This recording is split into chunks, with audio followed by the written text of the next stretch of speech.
this story involves another leak going all the way back to Edward Snowden. It was documents from him that led the New York Times and the German magazine Der Spiegel to publish revelations that the NSA penetrated servers owned by China's largest telecommunications company, Huawei.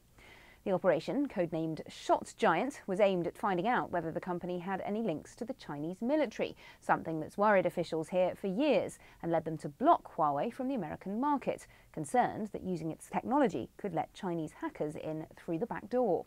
James Lewis, a senior fellow at CSIS, says Huawei was founded by a former engineer for the Chinese army. He points out that the Snowden documents didn't reveal whether the NSA did indeed find anything amiss.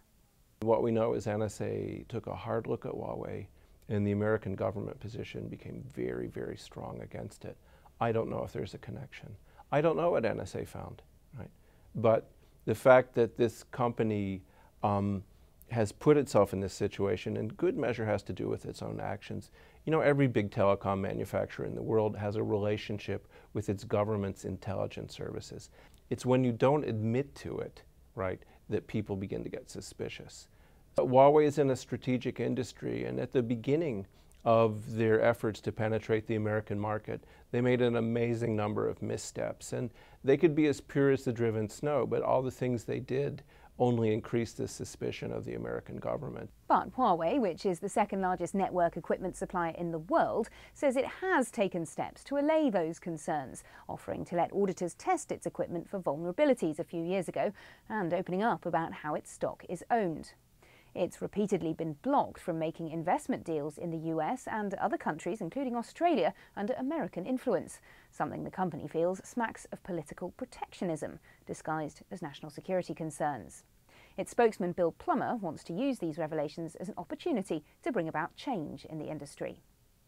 On the one hand, certainly if there's been this alleged level of visibility into the company for an extended period of time, then it should be known pretty much to everyone that the company is indeed what it says it is, which is independent.